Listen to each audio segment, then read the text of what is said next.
Bueno, esperemos. Ahí pude subir la presentación, ¿eh?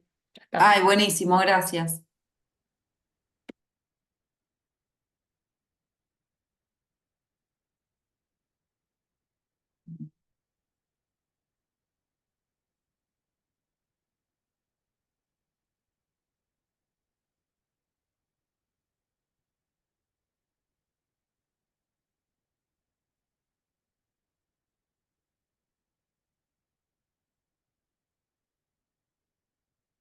Me está poniendo Lucas.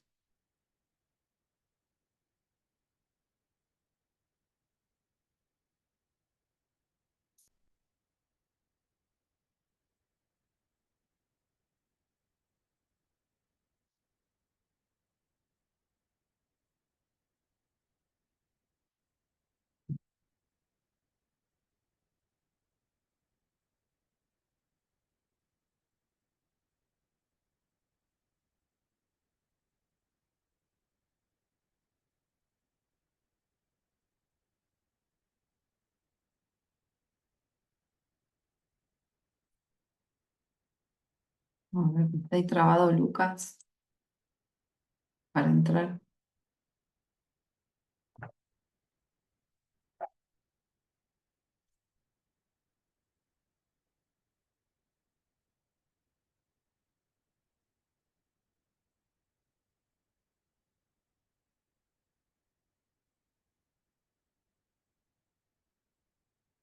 Bien. Bueno,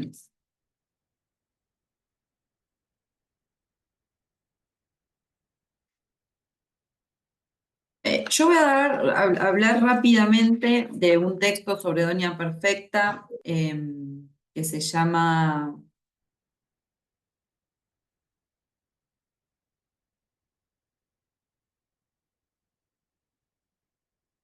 esperen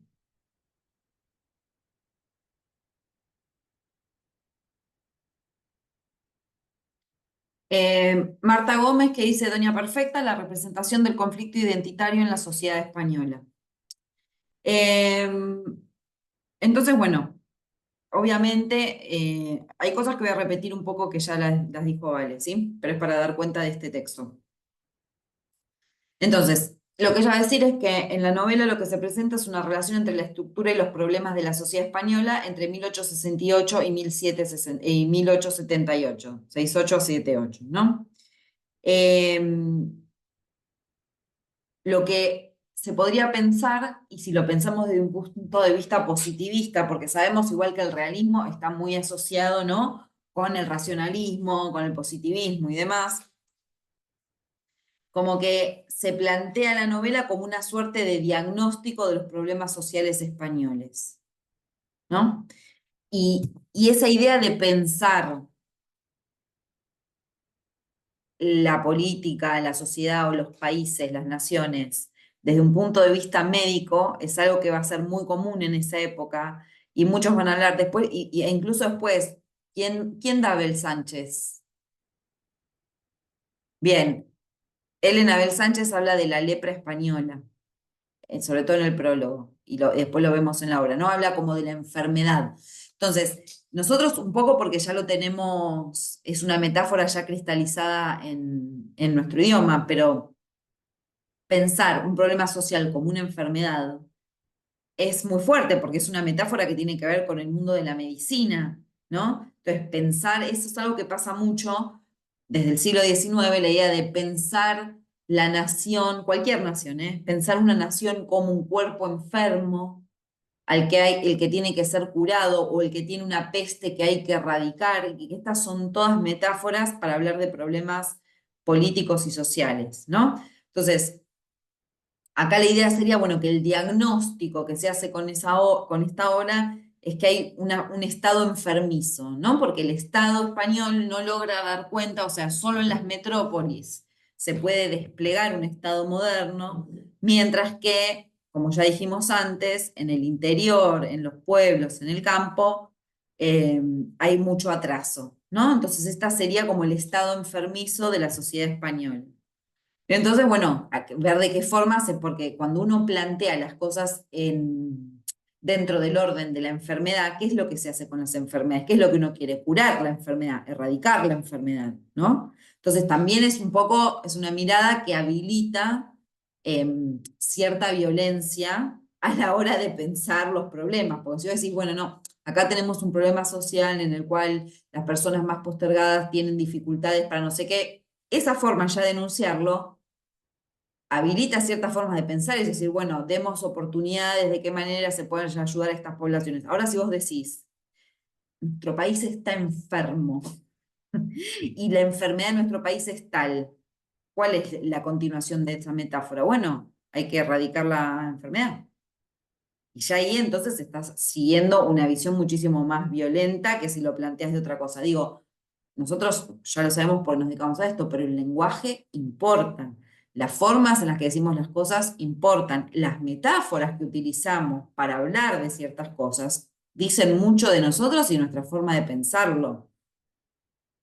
Digo, en los últimos tiempos hemos escuchado un montón de políticos haciendo unas metáforas nefastas que dan miedo, ¿no? Que tienen que ver con una gama de cuestiones desde lo sexual hasta la pedofilia, hasta no sé qué, que decir, qué es esto? ¿Cómo se te ocurre pensar las cosas desde este punto de vista?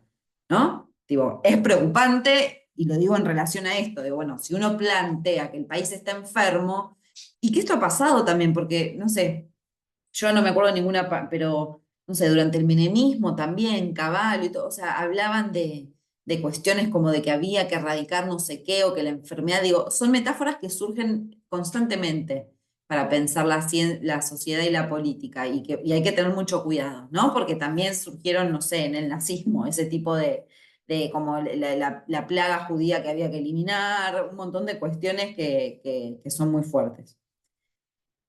Entonces, siguiendo esta metáfora nefasta, habría como una especie de diagnóstico que hace la obra, y a partir de ese diagnóstico, lo que se puede ver, o sea, cómo se llega a ese diagnóstico viendo los síntomas, ¿no? Y acá los síntomas que podríamos ver serían el conservadurismo muy riguroso, ¿sí? Eh, el fanatismo religioso, la intolerancia, la corrupción, ¿sí? La violencia y la hipocresía. Todas cuestiones que suceden efectivamente en la obra, ¿no? Vos tenés todos estos síntomas, todos estos emergentes que te permiten diagnosticar que hay algo que está mal, enfermo, entre muchas comillas. Entonces, dice también, esto sí me parece más interesante, esta autora, que la novela en un punto sigue el método deductivo, ¿no? No sé si habrán estudiado en, no sé, en ciencias en algún momento de su vida, método deductivo, método inductivo, ¿no? Cómo la ciencia piensa y a base de cuáles son los métodos de pensamiento de la ciencia. Bueno, tiene relación con todo esto que estamos hablando, ¿no? Del racionalismo, del cientificismo y demás.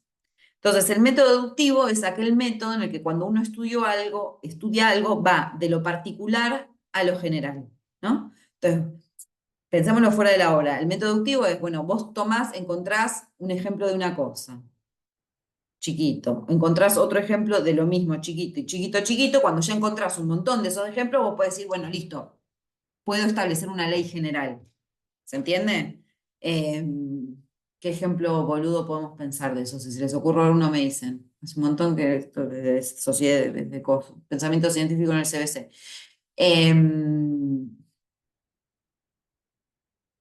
Sos un extraterrestre y llega a este planeta. Y vos ves que sale el sol. Después de determinada cantidad de horas y minutos, vuelve a salir el sol. Después de cantidad de horas, vuelve a salir el sol. Y estás mirando eso durante semanas y semanas. Siempre sale el sol. Entonces vos llega un momento en que puedes enunciar la ley universal que es el sol sale una vez al día en todo el mundo, ¿no? Pero ¿cómo llegas a eso? Viéndolo una vez, otra vez, desde lo chiquitito, de lo particular a lo otro. Existen formas de pensar las cosas al revés, desde lo general ir a lo particular. Bueno, el método deductivo sería, en este caso, es que va de lo particular, que sería Orbajosa, un lugar pequeño, un espacio geográfico pequeño, y todo aquello que sucede en Orbajosa después puede ser ampliado y llevado a lo general, que es España, ¿no? Entonces tomo un pequeño pueblito y en ese pequeño pueblito pongo todos los problemas que después yo puedo decir, bueno, todo lo que acá sucede es lo mismo, es como la versión en diminuto o comprimida de lo que pasa en España. Y por eso esto que decía Valeria de un pueblo ficticio. Me invento un pueblo ficticio pequeño para que me entre ahí todo esto que yo quiero poner, ¿no? Y que termine siendo una analogía de lo que yo creo de España en todo el país.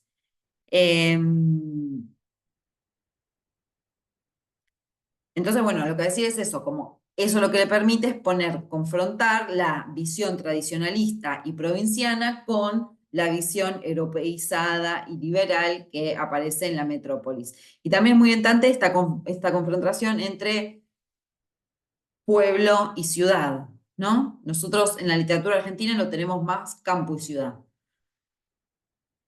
No sé si saben, si estoy hablando, por ejemplo, del Martín Fierro o de toda la literatura del siglo XX, perdón, XIX argentina, es en un punto una discusión entre el campo y la ciudad, civilización y barbarie, ¿no? En el campo está la barbarie, qué sé yo, no sé qué, en la ciudad está la civilización, un poco parecido a esto. Pasa que acá no tienen civilización, pero digo, me parece interesante que los dos, en el siglo XIX, en España, frente a problemas sociales y políticos, se establece la división entre pueblo y ciudad, y en la literatura argentina, en ese mismo momento, en el siglo XIX, con problemas políticos y sociales, se establece la diferencia entre campo y ciudad o barbarie y civilización, ¿no? Entonces eso ya nos podría dar una pauta que en realidad era una forma de pensar en ese momento, tanto en España como en Argentina, con un montón de lugares. ¿Se entiende? Como digo, el realismo, la constitución de las nuevas naciones, el surgimiento de la burguesía, hacen que el afianzamiento del capitalismo como sistema económico global, todas esas cuestiones terminan como cristalizando en estas oposiciones que las vemos acá y las vemos en la literatura argentina, por ejemplo. Y me imagino que en otras también, digo, no tengo tanto conocimiento de otras literaturas.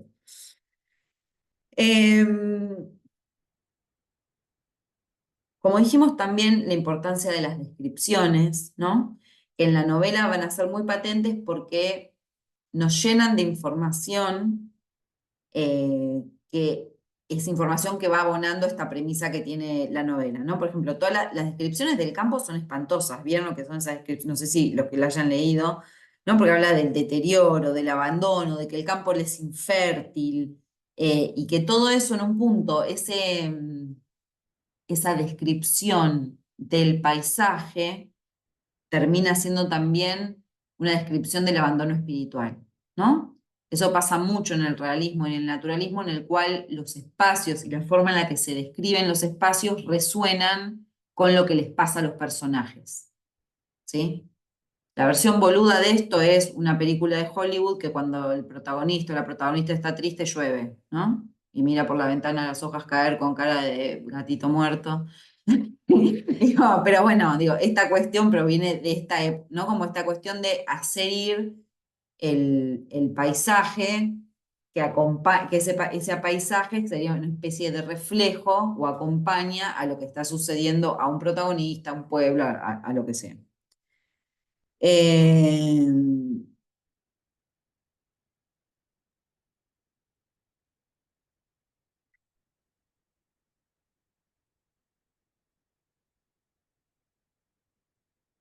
También marca en este texto, eh, como además de estos problemas que venimos mencionando, es que esa oposición al progreso, ¿no? Que lo vemos también muy fuertemente en Don Inocencio, justamente, y se mete también el tema religioso, es preocupante, es doblemente preocupante, porque hay una especie de satisfacción con el estado de las cosas, con cómo vivían, aislados del mundo, cerrados en sí mismos, ¿no? Como que la novela trabaja bastante esa idea del encierro en el medio de un paisaje muy abierto, ¿no? Porque parece que Orbajosa está encerrada sobre sí misma, ¿no? Las cosas quedan lejos y justamente si lo pensamos espacialmente, y es muy importante, la novela admite un montón de lecturas que tienen que ver con lo espacial, digo, si estamos hablando de que la novela pone en primer lugar una diferencia insalvable entre dos espacios, que sería el de la gran ciudad y el del pueblo.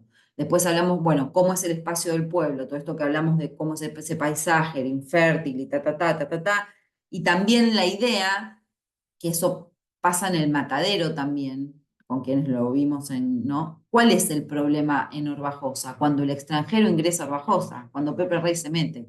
Entonces, es un problema espacial, digo, en este espacio se dan estas reglas, pensamos así, y todo termina en violencia y desastre cuando viene otro de otra tierra, ¿no? Entonces, lo espacial se puede ver, que es lo mismo que pasa en el matadero. ¿Qué pasa cuando en el matadero se mete el unitario? Y ahí, festival de muerte y violencia. Y acá lo mismo, se mete un extranjero en Orbajosa, festival de muerte y desastre. Me estoy dando cuenta en esta clase que se podría escribir un paper sobre la relación entre Doña Perfecta y el matadero de Echeverría. Bien, pues más o menos, el de Echeverría es antes incluso, 1830 y pico lo escribió Echeverría, esto es de 1876. Qué genio, Esteban, qué genio. Después, otra de las cuestiones que se marcan acá como problema es el de la estratificación social, porque parecería acá lo que se muestra es que aquellos que están en la cúspide de la escala social, ya sea Doña Perfecta por el dinero que tiene, ya sea Don Inocencio por su rol, ¿no? En la iglesia local, son los más fanáticos y los conservadores, ¿no? Entonces esto es especialmente problemático porque las personas que se encuentran en la punta de la escala social, al ser las más fanáticas, son las que más van a obturar cualquier posibilidad de cambio, porque actúan como roles, modelos a seguir en esa sociedad y porque detentan el poder para que se siga haciendo lo que ellos quieren hacer. Tanto es así que, o sea, Doña Perfecta se pasa de mambo y lo mata a matar, lo manda a matar. Empieza diciéndole démosle un susto y después se sube en una, no le haga, sí, se monta esa ola y ya directamente termina en asesinato la cuestión. Sin, innecesariamente, ¿no? Porque digo, no era necesario matarlo bajo. Se podía haber hecho un montón de otras cosas, no era la única respuesta posible.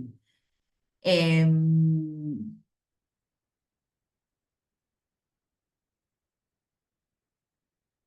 pero también dice esta mujer, y yo no sé si estoy tan de acuerdo, veremos a ver qué piensan ustedes, que la novela dice que también critica a Pepe Rey, porque dice que es un personaje que no se da cuenta de que sus proyectos progresistas no pueden nunca prosperar en una sociedad como la de Orbajosa.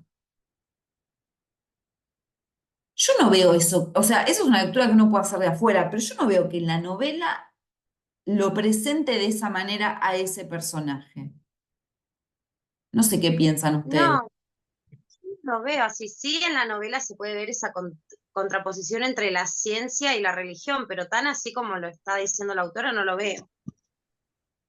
En realidad, de hecho, él se presenta como una persona humilde, abierta, sí da su punto de vista, pero respondiendo a la ironía.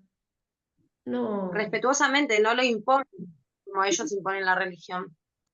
No, no, pero además acá igual creo que lo que dice la idea es más un poco más fina, es que en un punto Pepe Rey tiene algo de responsabilidad en el desenlace de la obra porque él debería haberse dado cuenta de que sus proyectos en esa sociedad no iban nunca a funcionar y que no tendría que haber, ¿entendés? que tendría que haber. Avanzado, ni intentado un pomo porque era obvio que eran todos unos necios. Claro, y lo que dice como que su muerte fue su culpa. Yo no Que un estaría de acuerdo con eso igual. que un No. poco se la buscó, que es un poco, no, no que es su culpa, pero que es un poco responsable por no haber leído, en un punto no haber leído ese espacio, haber dicho, no, mira, ya hablé con estos un par de veces y me doy cuenta que son de terror. Yo igual no, no me parece, ¿no? Entonces esta mujer va un poco Pero más una persona, allá. Sí, perdón. bueno, pero una persona coherente como él, con estudios, no va a pensar que lo van a matar simplemente por mostrarse tal cual es. Él no mató a nadie por ser religioso. No, totalmente. Entonces esta mujer termina diciendo algo así como que, bueno, que en Pepe Rey también hay una crítica a los políticos arrogantes, que en general que logran lo contrario a lo que quieren, porque terminan siendo rechazados a todos por su arrogancia. Cuestión que a mí no me parece de ninguna manera, pero bueno, digo, es interesante leer cosas que uno después pueda justificar, tipo, hay cosas que me interesan de este texto y hay otras que me parecen que nada que ver, no que nada que ver porque a mí no me parezca, sino porque no veo en la novela que eso esté marcado, que sucede. Perdón, profe, pero no es tan errado lo que piensa, porque Bien, una persona culta entra, la autora. sí, pero pará, te paro acá. Mm. No digo que eso no sea posible, digo, en la novela hay indicios de que eso sea así. Vos, o sea, Y si pero hay que estuviéramos en ver la vida real, la vos podés postura, decir, qué boludo, sí, ¿cómo no te diste cuenta? Pero esto es una obra literaria. Dentro de esa obra, ¿hay algún diálogo, actitud, situación que te permita hacer esa lectura? El narrador en algún momento, por ejemplo, dice, incautamente, Pepe Rey dijo tal cosa. Pepe Rey debería haber pensado antes de no, eso decir, no, ¿hay algo de eso? no, no. A eso voy, porque digo, sí, opinar podemos opinar todos, pero digo, en la obra hay marca, digo, eso es muy importante, me viene bien lo que vos estás diciendo, porque no estamos hablando de la vida real, estamos hablando de una obra, y como dijimos, esa obra está construida, y lo que nosotros tenemos que ver es si dentro de esa construcción, esa lectura es admisible o no, y dentro de esa construcción no. Si lo de Pepe Rey fuera algo que pasó de verdad y lo leemos en el diario, sí podemos decir, che, qué boludo ¿cómo se lo, entendés? Como también un poco se la buscó, cómo se les ocurre ir, insistir, insistir en el medio de esa gente que es bastante pesada, no sé A qué. ver, llevándolo al matadero, lo mismo, Claro, ¿no? totalmente, Es ¿no? exactamente lo mismo. Pero en el matadero eso sí está construido. En el matadero todo el tiempo el narrador te está diciendo, son unos animales, están rodeados de sangre. Entonces vos Claro, y estás sin como, embargo se mete, y el unitario se mete se mete. sin darse cuenta. El unitario, ¿por qué se salva? ¿Por qué no piensa que es un pelotudo el narrador? Porque el unitario estaba en una, estaba despistado. Y cuando lo agarran, el unitario, ¿qué hace? Se sigue defendiendo y ahí lo que importa es la honorabilidad del unitario. Pero vos no lees el matadero y pensás qué tarado el unitario. Echeverría no te quiere hacer creer eso, para decirlo de forma llana, Mm, ¿no? Pero digo, el cuento no está. El cuento está puesto para que el unitario sea el héroe, no un boludo. claro. Después que vos hagas una lectura sobre eso, eso es otra cosa, pero el texto no te habilita. Vos no puedes decir, en este cuento de Echeverría, el protagonista unitario es un personaje muy deslucido que... No, no, Claro, no pero podés. uno posicionándose en el personaje, pero no está bien, en lo que dice no No, y sucede digo, eso. y no caigas en esa trampa porque podés meter la pata. Como que después lo que a vos te parece lo comentás, pero cuando vos estudias la obra tiene que ser lo que dice la obra, porque si no... Te lo digo porque después te va a costar con tus alumnos que hacen eso y vos decís, no, chicos, No, pero está cuando bien, yo profe. les Sí, conté tal cosa del autor, no era para que ustedes la vieran en la, ¿entendés? Porque después los chicos, los jóvenes, los chicos de secundaria son muy tremendos en eso, porque vos le contás cualquier cosa, entonces lo ponen como si fuera algo, y es como, no, chicos, esto fue una anécdota que les conté yo, no es para que contesten eso en, en el examen de cuarto año, ¿no? Eh, gracias, profe, bien. pues. Eh, ¿Qué más?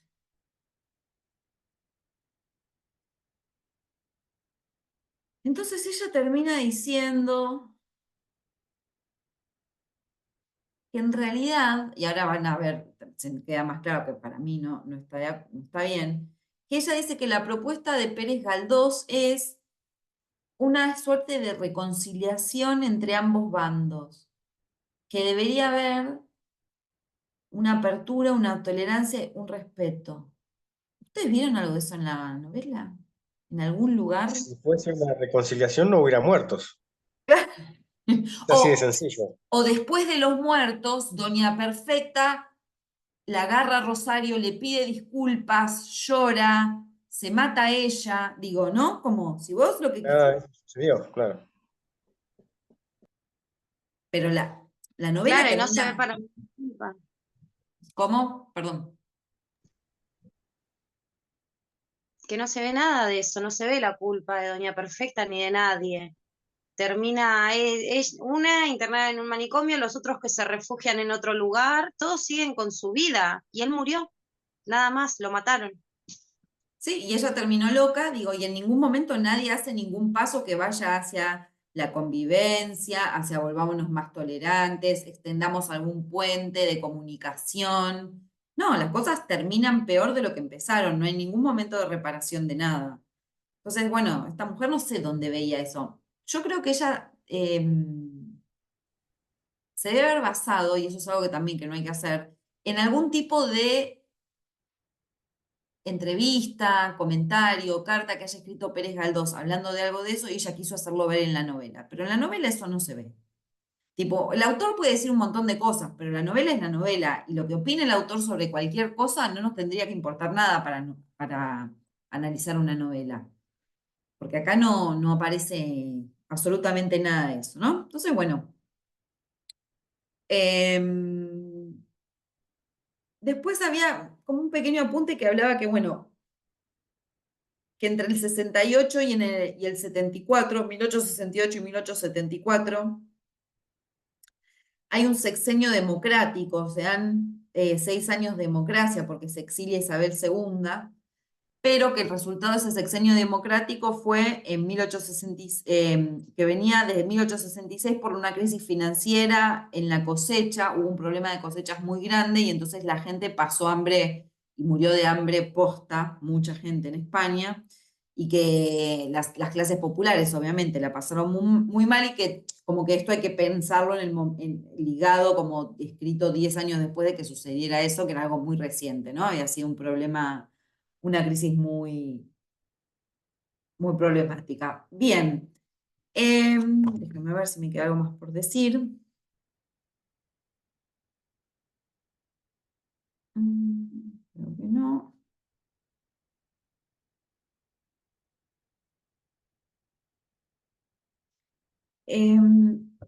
Yo acá tenía en el libro, bueno, ya el nombre de Villorrenda, ¿no? No deja, no hay metáfora ahí. Hay cosas que son muy directas. Me parece muy interesante cómo ya en la parte en la que habla del tren, ¿no? Cuando él está viajando, ¿te acuerdan? Al principio, cómo ya en el tren se ven las cuestiones de las clases sociales, ¿no? Eso está muy claro, eso ya muestra como este interés que tiene la novela en particular por este tema y además esta cuestión del realismo, ¿no? De cómo se viaja según la clase social a la que uno pertenece.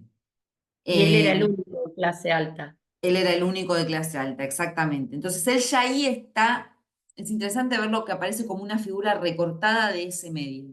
Él en Madrid es uno más entre muchos que son como él, pero él a medida que está llegando a Obrajosa ya se empieza a recortar como un distinto.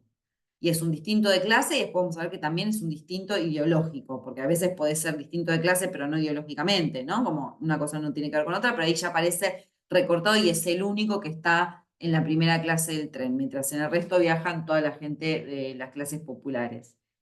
Em,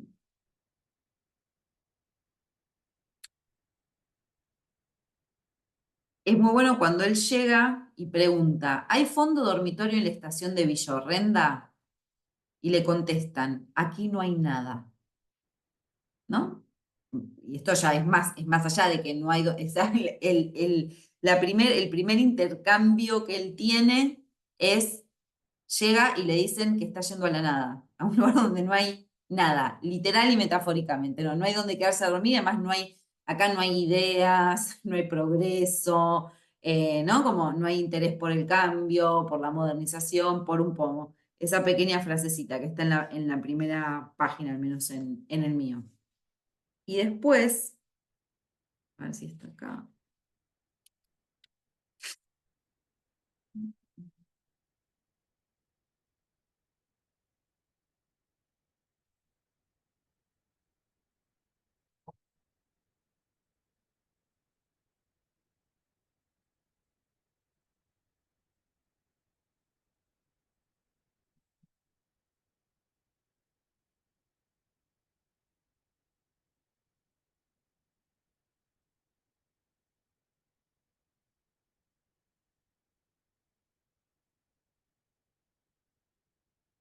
En lo que sería mi página 19, está Pepe hablando con don Inocencio, ¿no? Y le preguntan, qué le parece a usted sobre nuestra ciudad? Y él dice, todavía no he podido formar idea de este pueblo, dijo Pepe. Por lo poco que he visto, me parece que no le vendría mal a Orbajosa media docena de grandes capitales dispuestos a emplearse aquí, un par de cabezas inteligentes que dirigieran la renovación de este país y algunos miles de manos activas. Desde la entrada del pueblo hasta la puerta de esta casa he visto más de 100 mendigos. La mayor parte son hombres sanos y aún robustos. Es un ejército lastimoso cuya vista oprime el corazón. A lo que Inocencio le contesta, en tantos años que llevo de residencia en Orbajosa, dijo el clérigo frunciendo el ceño, he visto llegar aquí innumerables personajes de la corte, traídos unos por la gresca electoral, otros por visitar algún abandonado terruño o ver las antigüedades de la catedral. Y todos entran hablándonos de arados ingleses, de trilladoras mecánicas, de saltos de agua de bancos y qué sé yo cuántas majaderías. El estribillo es que esto es muy malo y que podría ser mejor. Váyanse con 1000 demonios, que aquí estamos muy bien sin que los señores de la corte nos visiten, y mucho mejor sin oír ese continuo clamoreo de nuestra pobreza y de las grandezas y maravillas de otras partes. A mí lo que me parece interesante de esta respuesta, además de que es obvia todo lo que está diciendo, es la enumeración que hace. Habla de arados ingleses, no cualquier arado, arados ingleses, Inglaterra donde hubo una revolución industrial, es decir, donde perfeccionaron y mejoraron toda la maquinaria para la explotación del campo. Arados ingleses, trilladoras mecánicas, saltos de aguas de bancos y qué sé yo cuántas majaderías. No digo como que ahí es muy claro la crítica que hace a don Inocencio al atraso en el sentido hasta de las maquinarias, ni siquiera es como una cuestión religiosa o de conservadurismo, sino que hasta se oponen incluso a todos aquellos avances técnicos que trajo la revolución industrial y que hacen que el trabajo en el campo sea más fácil, más productivo y demás, y prefieren seguir trabajando el campo como hace siglos y siglos atrás, ¿no? En pocas palabras, decía que no le interesa el cambio, sin, digamos, algún aspecto religioso o algo que tenga que ver con eso. Así estamos bien y no queremos que nos cambie nadie, ninguna idea renovadora. Exacto, pero me parece que es interesante que si nosotros sabemos que esto es de 1876, el protagonista habla directamente de arados ingleses. Digo, estas cosas las tenemos que ver. Estamos después de la Revolución Industrial, sabemos que España se quedó en el tiempo, y acá tenés al que defiende el atraso hablando en contra de las invenciones técnicas inglesas, que fue el gran país de la Revolución, ¿no? Como claramente eso es un punto álgido en ese momento. Nosotros ahora no sabemos ni qué es un arado inglés, digo, no es como, pero en ese momento representaba un montón de cosas, era simbólico. A lo que voy es que en ese momento eso era simbólico, ¿sí? Aunque para nosotros ahora no lo sea.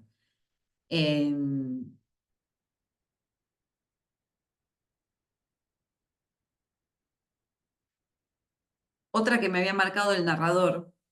En un momento el narrador dice esto.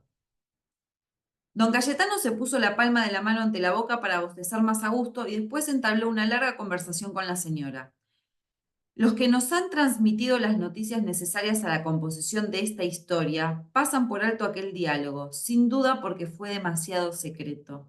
En cuanto a lo que hablaron el ingeniero y Rosarito en la huerta aquella tarde, parece evidente que no es digno de mención. Es un narrador omnisciente, pero ¿por qué el narrador dice acá que no le informaron de lo que hablaron si es un narrador omnisciente? ¿Y por qué dice que lo que hablaron Pepe el Rey y Rosarito no era digno de mención y que lo que habló don Cayetano con Doña Perfecta no se lo han transmitido? ¿Quién le transmite la información al narrador? Es rarísima esta parte del texto. Es rarísima. No sé muy bien qué Ahí, pensar nos, sobre... ahí para mí sería como un narrador testigo. Nosotros habíamos leído en otra materia un libro que era como que contaba los hechos que pasaban sin meterse y Sí, era como un narrador sí, testigo. obviamente, pero digo, no podemos decir que es un narrador testigo porque esto es un párrafo así en 300 páginas en las que es todo Claro. omnisciente. Esto es una Y anomalía nadie en le el texto. contó. Aparte, ¿Eh? nadie se lo contó. No es que es un narrador testigo, ve. En cambio acá nadie se lo cuenta. Digo, es muy Eh, raro, no tengo una idea formada sobre eso, no escuché bibliografía, pero digo, cuando leemos cosas, marquemos esto y después lo podemos pensar a ver si se nos ocurre qué es. Pero digo, es un narrador omnisciente que de repente dice que no le contaron ciertas cosas y que hay otras que tampoco se enteró porque no deben ser importantes. Bueno, ¿Quién es no en le la, contó? digo, bueno, todo esto que estuvimos hablando de Sí, los narradores, de la idea de verosimilitud y qué sé yo, que hay una anomalía que está funcionando en el narrador que no sabemos muy bien a qué se debe. Bien, ¿algún comentario, pregunta, algo que quieran agregar, preguntar, decir? no, Bien, la clase que viene entonces nos toca Lucas, ¿verdad? Pardo Bazán con el naturalismo. Pardo Bazán con el naturalismo. Lean lo del capítulo 1, 2 y 3 porque es cortito, o sea, si pueden, léanlo para la clase que viene, pero no, es cortito, no es mucho. Y vamos a ver la presentación de Lucas. Y después de eso, esperen un poco.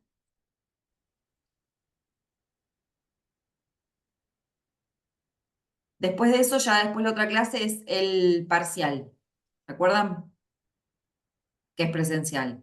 Así que les pido, por el amor de Dios y de todos los ángeles y de todos los don inocencios, que ese día, el 9 del 9, lleguen a horario, traigan sus cosas, traten de no faltar, a menos que estén enfermos, obviamente, o les pase algo, pero por favor, hagamos las cosas ordenadamente y todos como corresponden, ¿sí?